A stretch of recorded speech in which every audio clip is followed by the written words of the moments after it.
John,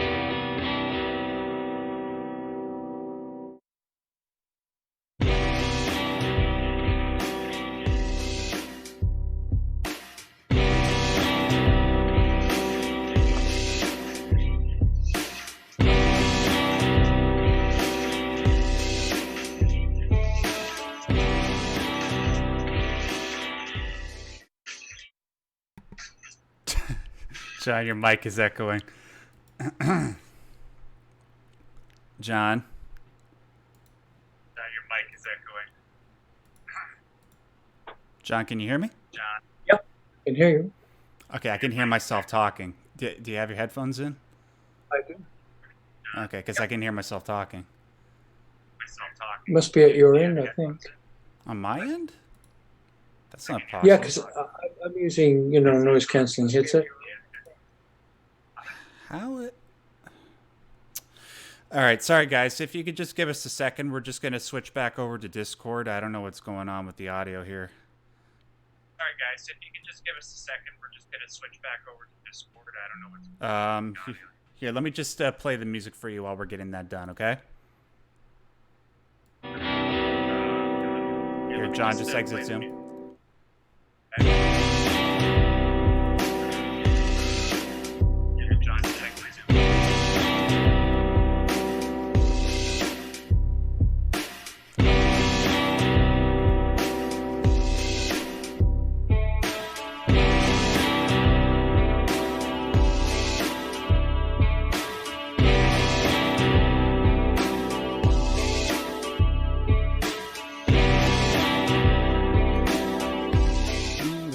Let's try that again. Sorry about that, guys.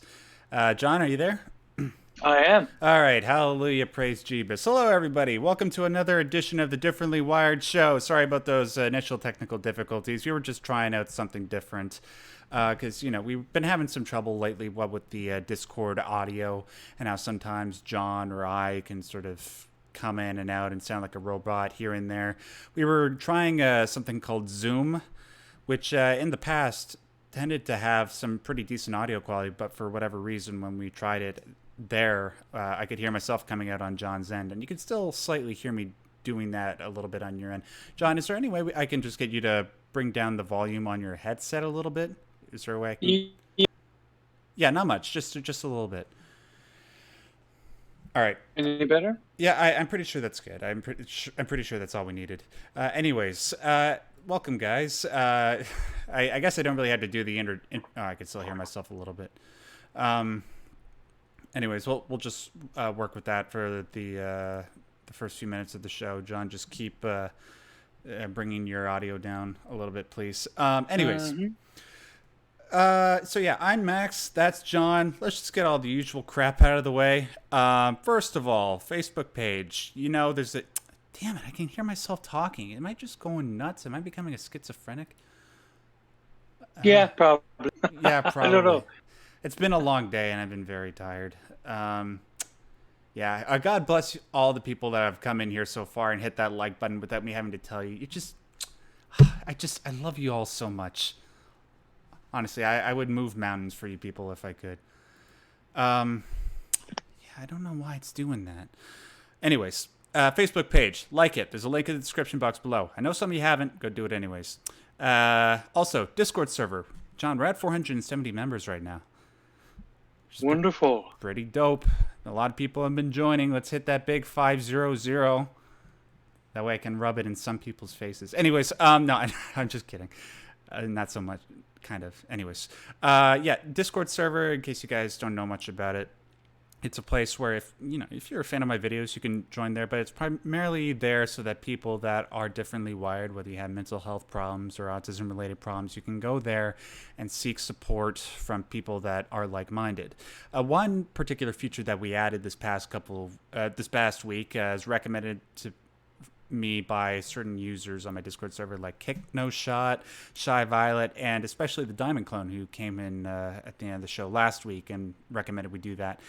The new feature that we added is listeners. Now, you can't see it on the picture that I have on screen right now, but on the far right column, you should normally be able to see people's names. I just edited them out, for privacy.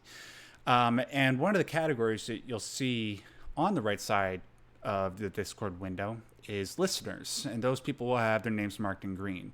If you have any particular problems that you need to get off your chest to somebody that might be suffering the same problems as you, or somebody that just, we've had a lot of good Samaritans come into the server and just say, hey, I want to be a listener for people. I want to help. Just message them and they'll do the best they can. If that's incentive for you to join, well, I hope it is. Yeah, it's incentive for you to join. A little bit of a brain fart there. Forgive me.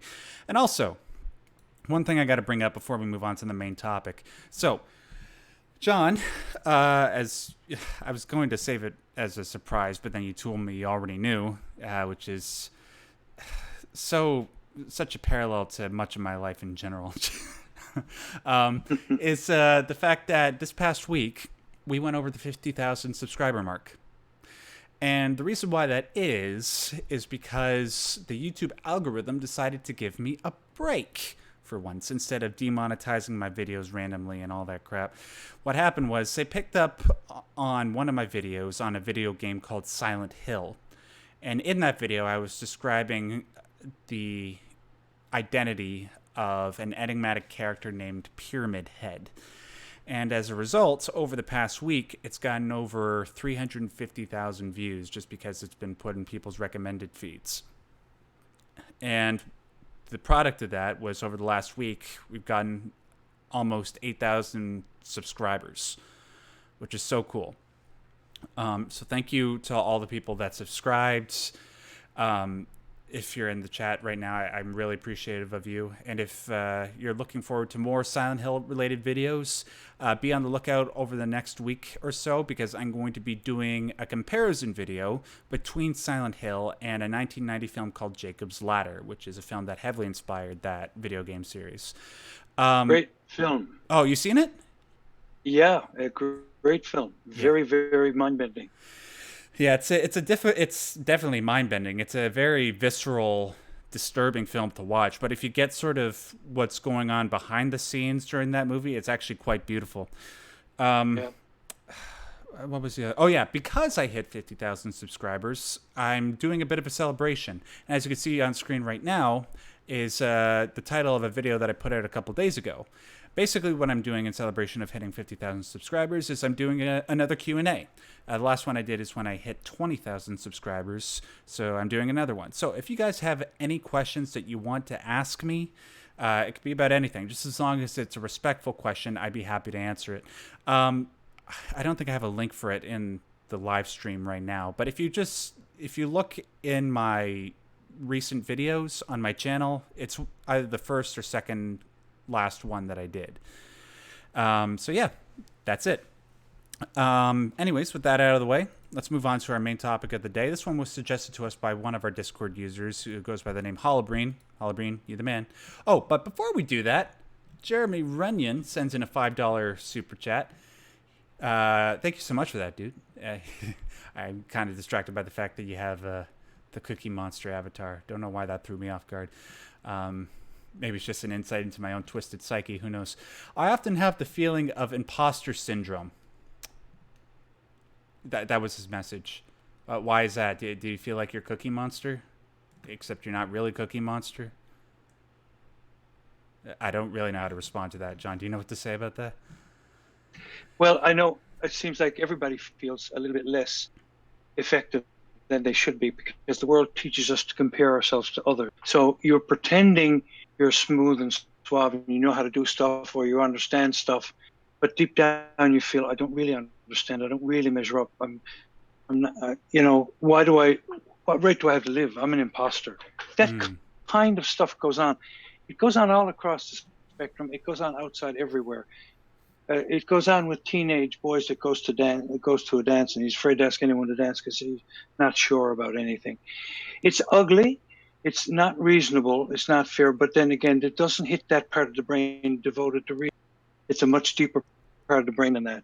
And so the imposter syndrome is pretty common. Hard to shake it with logic. You need to shake it. And I think we'll get into that with our self-esteem thing. I think there's a nice linkage to that, or a segue from that excellent point to self-esteem. Yeah, that's a good point. Yeah, okay. So Jeremy Runyon says I am Cookie Monster, but you did raise a good point there too, John. It's actually imposter syndrome. That might be something I could actually discuss in a future video because I think so. I remember a period in my life where I suffered greatly from that self-imposed. So Hmm. self-esteem, like I said, recommended to us by Holobrain. So, normally on this show, we discuss issues, problems that people that are differently wired had or have. And we don't normally talk about the benefits and the fact that we need to recognize that despite the problems that we have, there are certain strengths that come along with being differently wired from time to time. Most of the time, actually. Not always, but most of the time. And we want to try and bolster those. But here, when you bring in the topic of self-esteem, believe it or not, John, there are a lot of people that sort of shy away from that concept and what it can imply. And what I mean by that is, like on the one hand, there's nothing wrong with being differently wired. You're just differently wired. It's the same thing as being born with a different color skin or with a different sexuality. There's Hmm. certain things that you can't control. And in that regard, you should be happy with what you are and let that inform your self-esteem. But then you get into another conversation about, if you're content with who you are and there's nothing wrong, with the way that you're born, that might lead to complacency. Now, so basically, the way that I try to approach the issue of self-esteem is I try to strike a delicate balance between, accepting who you are for the way that you are, but also not, you know, letting your immutable characteristics define your whole being. Does that make sense? Yes, it's difficult to do, however, because of the different parts of the brain that are activated by these feelings or these observations. People get the impression of who they are from observing how they are treated and observed. So, on your own, as a little infant baby, you've got all the self esteem in the world. Everything's, you just scream for what you want, and here it comes. Everybody, well, under good circumstances, everybody gives you what you need and pays attention to you. And after a while, not so much. So, but I want to say something else about self esteem so it's not lost. In the 70s, when I started teaching, self esteem was all the rage. And in schools, people thought that they had to say nice things about everybody all the time and give them cookies and give them gold stars. And everybody's fridge at home was full of all these, really boring drawings that people made. And the teacher said, gold star, 5 gold star. It was too much. There was too much emphasis on self esteem and positivity and no hint of reality. Now, I'm not talking about a harsh reality. You're a rotten artist.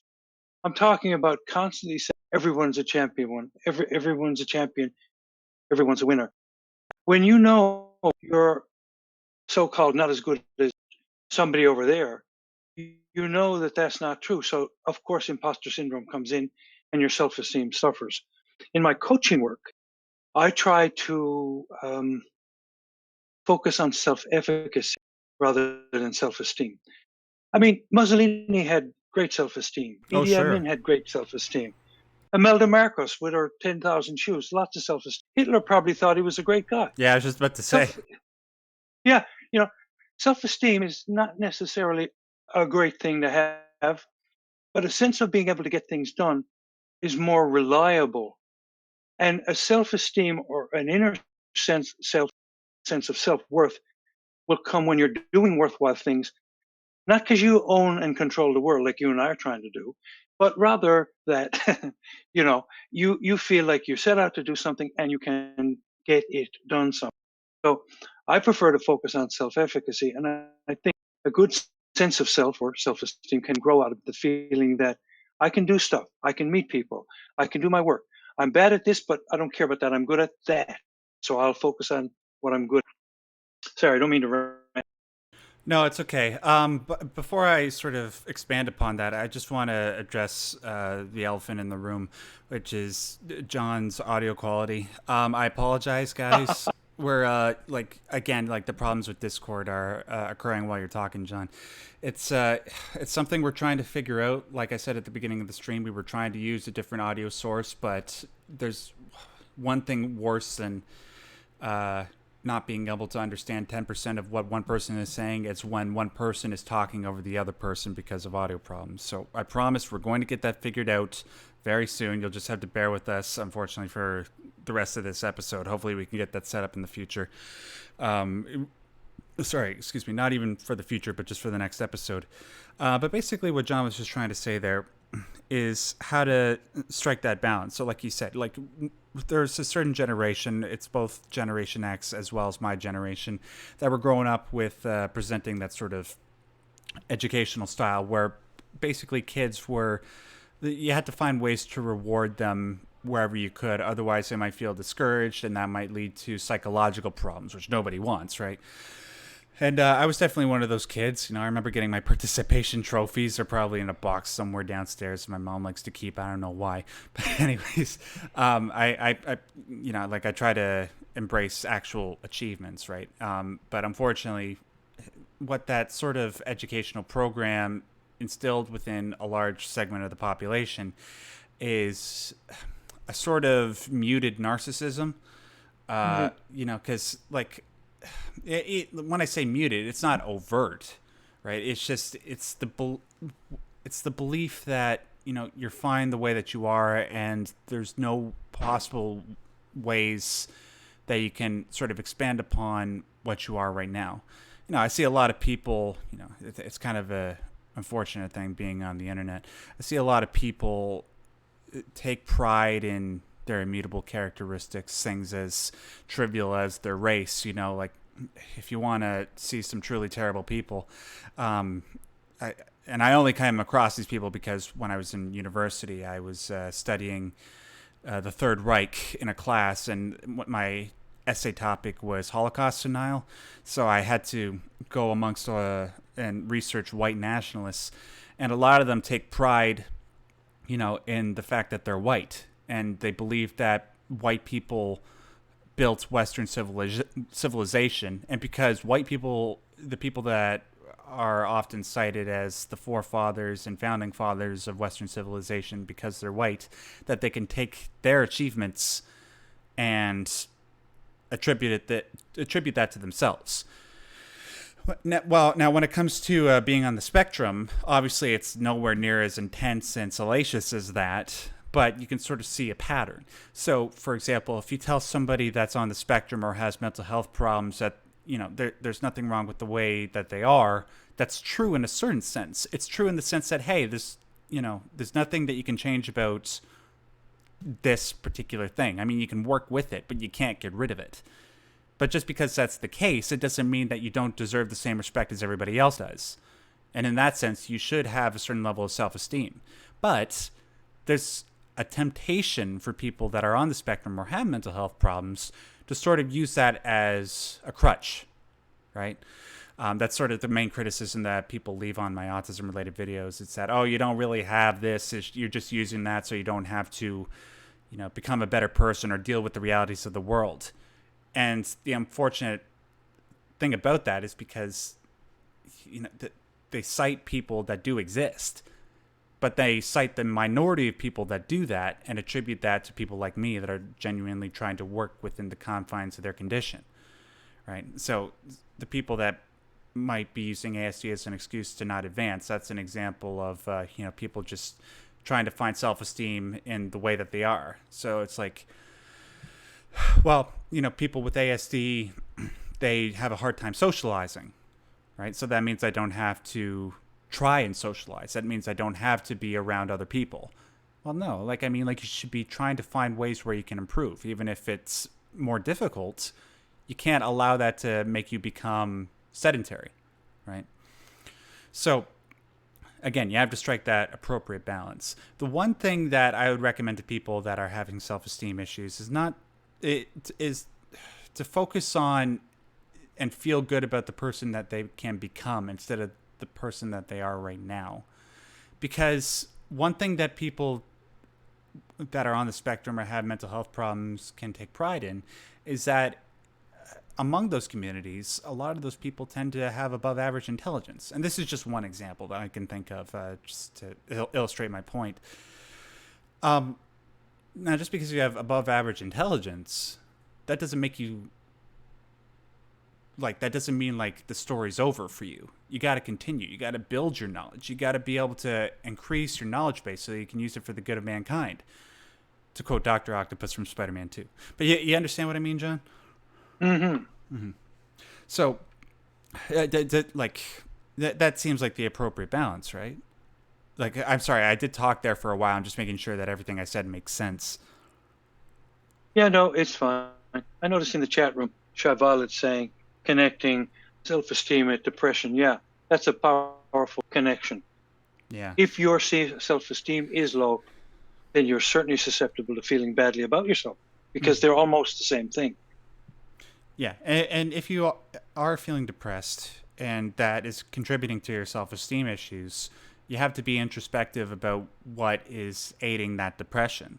So is it I'm stuck with depression for the rest of my life and that's making me feel sad? Well, in that sense, it's fine to try and, just take pride in your immutable characteristic and derive self-esteem from that. But to become complacent and allow depression to completely control your life and not allow you to get things done, then that's where the concept of self-esteem can be a bad thing. And depression can slow you down. Yeah. So you need momentum. You need momentum. And sometimes when you can't get that psychological momentum going, you can do it physically. So some people can alleviate their feelings of depression through, walking a long time or running or something that puts an edge on their world. They can physically feel like they're getting something done. That actually helps your self-esteem because you're not thinking about that so much. You're thinking about movement and you're feeling movement. Yeah. It's, just before we move on, because we're going to be having a shorter show today, and I'll explain why that is in a second. But what you're just saying right there, it's a concept that we come back to a lot on the show, but it's an important one. When you have your mind occupied, when you're busy with stuff throughout the day, you don't really have enough time to let your brain dwell too much on these internal mental problems. So when you're running, obviously that's a great thing because it's good for your body, but also it just occupies your other senses so that way you're not focused on how badly your mental state is affecting you. And this also goes back to what I was talking about with my dad the other day. I can't remember how this conversation came up. We were just talking about waking up early in the morning and how that doesn't become a problem if you do it enough, right? You don't even think about it. To some people, waking up at 8 or 7 in the morning when you have a day off from work, that just sounds completely antithetical to their being. But if you do it enough, it just is. You integrate that into your routine and you integrate that into what you do every single day, then you don't really have enough time to let your depression get the better of you. Now, obviously, it's more complicated than that. Sometimes people can suffer with severe depression, and no amount of activity is going to be able to take their mind off of that and its effects. So obviously you might have to seek out psychiatric help with that sort of thing. But that's above all, if you are looking for things beyond that and you sort of want to try and help yourself, you got to sort of set a particular goal for you to aim at, so that way it can take up your time during the day. That way you're not sitting around and letting self-esteem issues and depression completely eat you out to the point where you're brooding and spinning and drilling yourself into the ground. And from that, if you work hard enough at something, which is something that people on the spectrum tend to have a great capacity for, is working hard at one thing over long periods of time to an excessive and obsessive degree. Once you do that long enough, then you get to the point where you've done enough work where your self-esteem boosts naturally. Brought that around full circle, didn't I? Totally. Anyways, so we are going to have to move on from the main topic, guys. Unfortunately, like I said just a second ago, we are going to be having a shorter show today. John has to get home a little bit earlier. I think he said something about his wife having work for him to do. Totally. Yeah. not like he works enough during the day. I'm just, anyways. I'm just joking. I'm sure she's a lovely lady. Anyways, so but tough. but tough, as every partner should. As Robin Williams says in Good Will Hunting, a soulmate is somebody who challenges you. So what that basically means, because we're ending at 20 minutes earlier today, we're not going to have a call-in segment, but we will be back with that next week. So to conclude the show today, we're going to dive right into the mailbag, if I can get the graphic for that. Yeah, there, see? Mailbag. So how do you get a question in for the mailbag? Well, it's very, very simple. All you have to do is send in your questions anytime, or it doesn't even have to be a question. It could be a story, a success story, or maybe a horror story. It doesn't matter. We'd love to hear from you guys. And all you have to do is send it to the email that you see on screen right now, which is maxdarrett@yahoo.ca. With that out of the way, let's jump right into the very first question. And this question comes to us from Dylan J1. And I'm gonna have to ship this off to you for a second when I'm done reading, John, because my mouth is so uneducated right now. I'm so thirsty. Dylan J writes, I'm a longtime viewer of your YouTube channel, first introduced when I found out about your Asperger's series. I have Asperger's autism myself and find it very helpful. I have even left comments on past videos. Oh, dude, thank you so much. I really do appreciate that. I've always wanted to catch your differently wired streams, but I get nervous being a part of a live audience. Well, what do you mean? Like in the text chat or like voice chat? Because there's no reason to be nervous around us, dude. Like, please call in anytime. We'll be happy to make you feel perfectly comfortable. I am diagnosed with depression, and it has spiked up for me the last few days, so I thought I'd push myself to watch the depression episode live. Oh, okay, I understand. I saw that people could email questions, and I thought it'd be nice to ask for some advice. I've been diagnosed with depression for a few years now due to me not finding success when it comes to making friends in person. I'm 16 years old and I'm in high school, so making impressions and friends is hardest it has ever been. Due to this, I have a hard time being motivated to go to school, let alone get up in the morning. My mom does know I'm diagnosed, but she thinks I use my depression as an excuse to be lazy. God. I'm not sure how to make it clear how I feel. In the past, she had seen me self-harm, so I don't know if I could ever prove that I'm not just being lazy. I'm now being pushed to get a job and get a driver's license, and sometimes I feel like I'm hopeless when it comes to getting help. Do you have any advice or tips for this? I'm sorry if the topic is a little dark, though I think you may know how to help. I've been enjoying the stream so far. I hope I can call in future episodes. Well, we hope you can call in too. And don't worry, dude. You're not being dark at all. We deal in dark stuff here. The only thing that we don't approve of is cussing. But, I mean, do it all you want. Actually, I was going to say something else, but you know what? No, just no cussing. We're trying to get sponsors here. John, I got to get a drink. Can you take over this for a second, please? Absolutely. I love the way, Dylan, you've laid out your question in a very logical and thorough way. It's very mature, and you give lots of information in a relatively short email. Now, depression for you is slowing you down, making you self-harm, and your mom is using it as thinks you're using it as an excuse. You may lose the battle to convince her. Like jumping off a bridge somewhere, that might convince her, but that's not fun, and you won't be able to do anything else after. So in a way, you might be wasting time trying to convince your mom, look, no, I'm really depressed. I'm really depressed. We might have to get around that some other way. Now, I'm thinking along the lines of locating empathetic people who they don't have to be therapists or anything. They're just people who will actually listen to you and talk to you with empathy, who will be understanding. Now, you want to get school done, so there has to be some ways you can identify maybe a good teacher, maybe a teacher who listens, maybe a teacher who has said good things about what you've read, maybe confiding in someone. You don't sound like a person who's going to stand up in the middle of school and scream out a lot of stuff. You sound kind of quiet to me, so you need to talk to somebody. So my advice would be to make simple, small steps toward decent, kindly, as wise as possible people. So that would be a small change And by the way, keep coming back to this show because Yes. you obviously got a lot to give. Yeah, you absolutely do. As far as, just find somebody. Just somebody that you can trust. Somebody that you can trust will help you. Like there are people out there. This is something that I had to learn for myself even recently. There are people out there that will go to whatever lengths to help you out. It might not be your mom right now, but there is somebody. It can be a complete stranger. Like John. Do you want to sort of plug the whole coaching thing for him?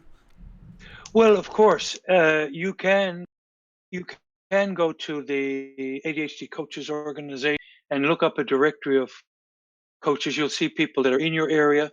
I don't know where you are in the world, but there will be coaches all over the world in various areas. And the other place you can find folks is Psychology Today, and usually on Psychology Today, you'll also see what they charge. So if your mom might not be interested, or maybe you can actually say to her, "Yeah, you know what? Maybe you're right. Maybe I'm using it as an excuse, but I need some help to get over this hump." So maybe she'll back you up on locating somebody like that.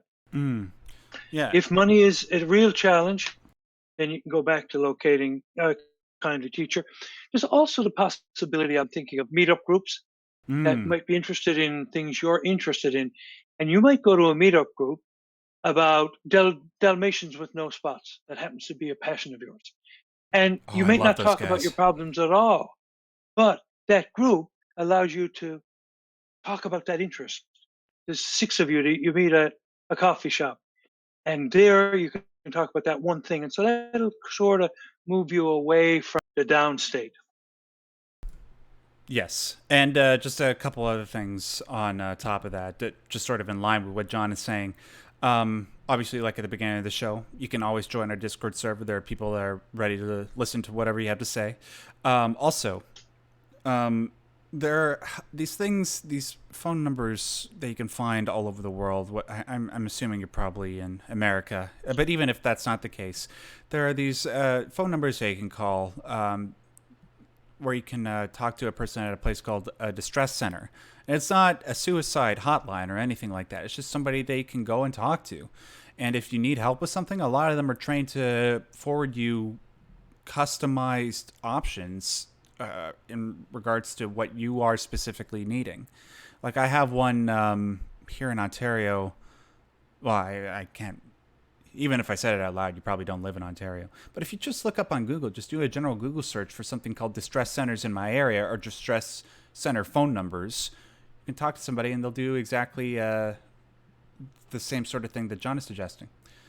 And Max, before we forget it, I know we said it before, but the 7 cups is a really Yes. a non-intrusive way to get text messages back and forth anonymous. So you don't have to be out there and exposing yourself. You can say, "I'm feeling bad," and somebody who's Phoenix 709 comes on and says, "Hey, talk to me.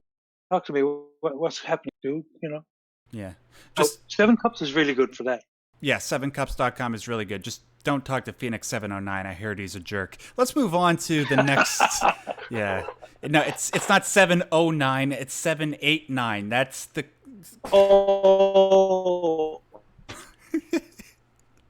John, you. I don't know if you're still talking, but John, you just the Discord funny noises when you said "oh," it just made this awesome effect. It was like oh that's oh oh oh perfect. oh oh oh oh. Anyways, hopefully by reading the next question out loud after the next few seconds, it'll allow your audio to become a little bit better. This next one comes to us from another guy named Dylan, except it's not spelled the cool way. No, I'm kidding. I'm just joking, dude. I'm just joking. It's an awesome name, Dylan Rhodes. I had a friend named Dylan. He was an awesome dude. I have the high functioning diagnosis. I'm 29 and had only one girlfriend for 8 months and like 2 dates or just hangouts with women. Been rejected a lot.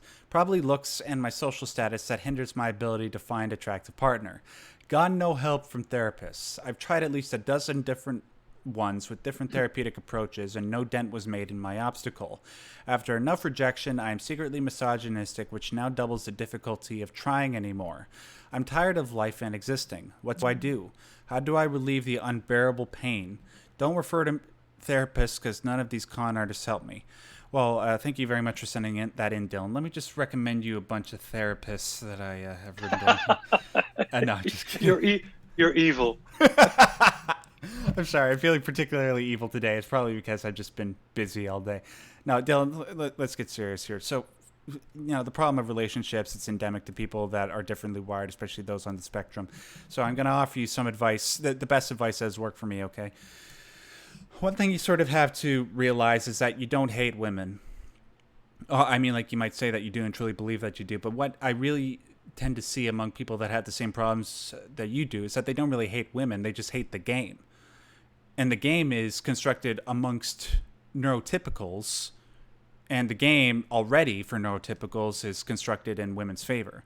Because, this goes back to the whole biological argument, even as far back as our primordial ancestors, it's always been the men that pursue the women and the women that choose. That's the reason why if you look on a dating site, it's always women that get the majority of messages, whereas dudes, even moderately attractive dudes, will only get like at maximum like 5 messages over the course of a month, whereas a moderately attractive woman will get like 120, right? So that's sort of what you're objecting to. What I would recommend is just sort of a change in mindset when it comes to pursuing women. Even though it might seem like there's all negatives when it comes to being on the spectrum and finding women, one great benefit is realizing that, hey, the game, the way it's constructed, that's for neurotypicals. I can approach this in my own way and make it work. And one example of that is this. People that are on the spectrum, we have a tendency towards honesty, right? Especially honesty when it comes to stuff that matters.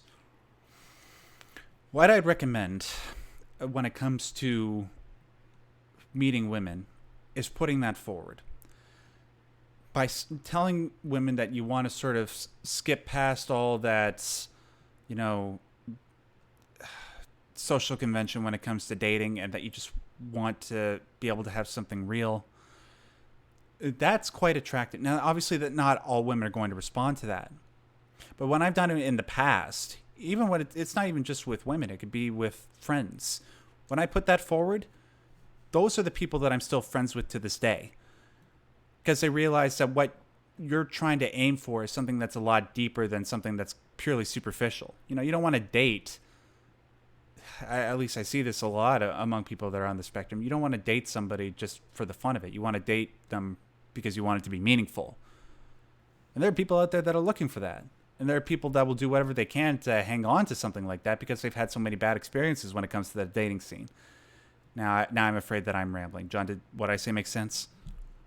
Yeah, but I'll take it from here for a moment. Sure. And one of the things that occurs to me about dating and the position you're in, Dylan, is that you will tend to want to chase people and be rejected. So you're putting yourself out there, smack down, putting. So what I'm thinking is you can change the motif a little. Because what happens with dating is, or anything, is you chase somebody, what do? They run away. You're being chased, you run away. So it's kind of better to focus more attention on your own development, your own skill set, your own interests, Yes. and allow dating to happen where you find people that you share lots of stuff in common with, rather than finding some stranger and hoping that she likes. But the liking, the camaraderie, the companionship can come out of you both like thinking about doing the same sorts of things. You've got the same, social patterns, the same interests, the same passions about, you know, you know, feeding the birds or feeding the coyotes or whatever it is that you love to do. And that way, when you meet somebody, you will have common ground to work from. That's one thing. The other thing is you can connect better with folks at a distance. And I don't mean plenty of fish and seeking arrangement. I don't mean necessarily dating sites. There's a whole mess of world out there where people communicate electronically. And that is the best way for you to establish kindred spirits. You might have somebody in another continent, in another town, in another, another country that you have lots in common with, and you can talk to them online in various ways. It's not necessarily dating site, it might be. Places like attitude.com, that's primarily devoted to ADHD, but it's a huge, robust website of people who write in about problems, and then a pile of people write in about answers. It can be all anonymous, but it's a great kind of website for people to have an ongoing forum of discussions and people jump in. I guess it's very much like the Discord server. Yeah.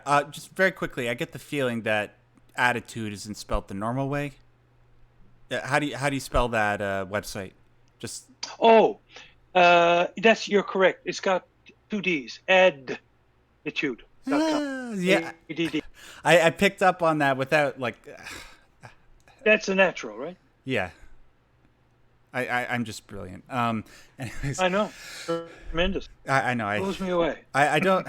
I'm not one to pat myself on the back. No, that's not true. It's my favorite pastime. That's why I got scars. So yeah, attitude is one. Basically, what I just want to do here is just summarize what John said, because he pretty much covered all the bases. What you need to do, and this is sort of something that I had to realize over a long period of time, but it's the truth. What you have to do if you're on the spectrum and you're having this trouble, you got to focus on yourself. And when you focus on yourself and, just study, I don't know, just pick a goal like we were saying before, something that you can focus on, because that's what people that are on the spectrum tend to do very well. If you busy yourself with developing character, developing knowledge, that's immediately attractive. And if you put yourself out there and in the course of pursuing this knowledge, you come across people that are like-minded, then you found somebody that you can get along with pretty famously. Right? It's from developing, your knowledge base, your skill set. When you develop that and you put that forward, like women, they like guys that can provide, the guys that demonstrate that when they come face to face with adversity, they can overcome it and overcome it greatly.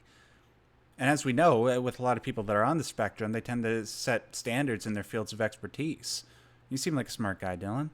If you have something that you're really interested in, then pursue it with the utmost enthusiasm and pursue it for a year. Like, you might already be interested in it, but I mean, like, pursue it, like, big time, and see where you are in a year. And if you're particularly good at something, then advertise that. Find ways to advertise that. Well, as I think of it, Max, something I'm going to add to that. Pursuing for a year could mean that you go to some trouble to travel to a conference of people who are presenting about that thing. That is a real, hub for people of whatever that interest is. Yeah, like there are even like conferences where people that are socially awkward and have had trouble dating, they go to these conferences, and it's not like, some guy standing in front of everybody and just lecturing, hey, this is how you pick up chicks. It's not like a PUA sort of thing. Those things are gross. What I mean is where people can go to learn how to, where you can come across other people that are like you, and you can find ways, like methods of conversation, ways of presenting yourself that can make you feel much better about yourself, and you go out there and apply it in actual dating scenarios. I can't think of any off the top of my head, but if there's anybody that's listening that knows exactly what I'm talking about and can offer specific examples, please put them in the comment section below, or put them in the live chat as we're talking right now. Anyways, hopefully that helps you, Dylan. Unfortunately, like I said, we have to end the show a little bit early. We did have a story from Enigma Zero, which we will get to next week. It's a success story. I asked him to write it in, and I'm really curious to read it, because I haven't read it yet. I wanted to read it on the air so that I can have my genuine surprise be genuine, So, but we will save that for next week, I promise. So, with all that out of the way, thank you so much, everybody, for joining us. God, that went by so fast. Even though I know it's shorter, it's just I can't believe it's already 7:40. So, ladies and gentlemen, thank you so much for joining us. As always, I just want to do the usual reminders. If you want to be a part of the mailbag segment, just send in your questions or stories anytime to the email that you see on screen, maxterrett@yahoo.ca. And also, finally, you know what I'm about to say? I'm not even going to say what it is. Just do it. Just do it. I know you people that are listening right now, you know what I want you to do. Go. Just it's right there. Don't even think about it. Just do it. You know what I'm talking about. Anyways, John, you got to go. Thank you so much as always for helping us out. Thank you, Max. And your infinite knowledge. Until next time, ladies and gentlemen. Sorry, I'm so tired. We'll see you next week. Stay yellow.